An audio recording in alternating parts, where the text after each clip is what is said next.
এইটো বৰটোকোলা ফেব্ৰুৱাৰী 11 তাৰিখে পাইছোঁ পোৱালি।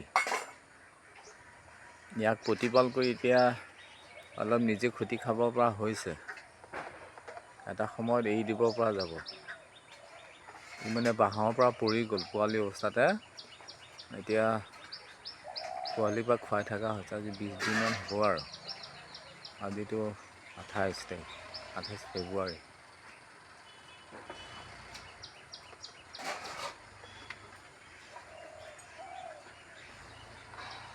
মোৱা মাছ খাইছে। মোৱা মাছ, গৰৈ মাছ এইবিলাক খায়।